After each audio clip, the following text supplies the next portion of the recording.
La rénovation du parvis de l'église, c'est l'une des réalisations marquantes de son mandat.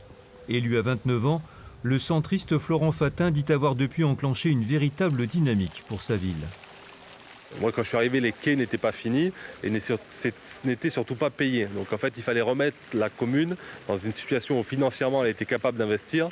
Et l'endroit où nous nous trouvons aujourd'hui est l'exemple même. Une stratégie loin de faire l'unanimité.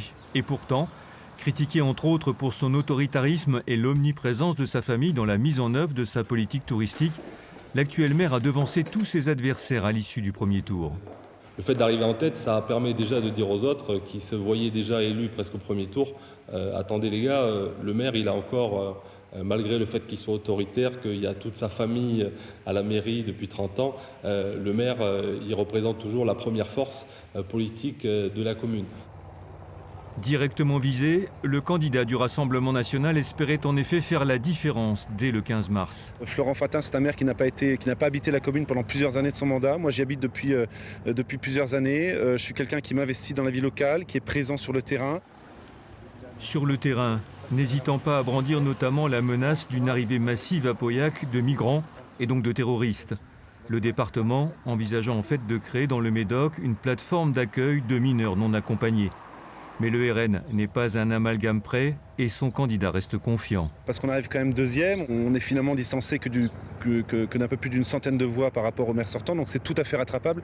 D'autant plus que nous avons une abstention qui a été considérable, c'est-à-dire qu'entre les électeurs de Marine Le Pen en 2017 et ceux qui se sont déplacés pour cette élection, il n'y en a que la moitié qui se sont déplacés, donc c'est-à-dire que nous avons une réserve de voix dans l'abstention considérable et que nous allons mobiliser.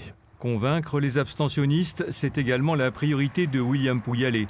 L'ancien adjoint aux finances, démissionnaire, a soif de revanche et fustige l'action de l'actuel maire.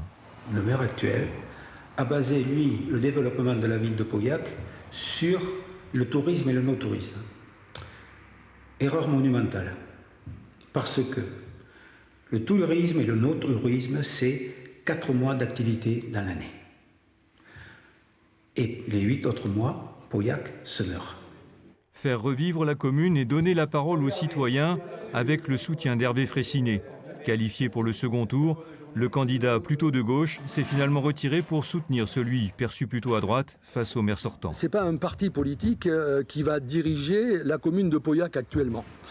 Concrètement, c'est un projet, c'est une équipe au service des citoyens. Ce rapprochement, mathématiquement, donnerait William Pouyalet gagnant.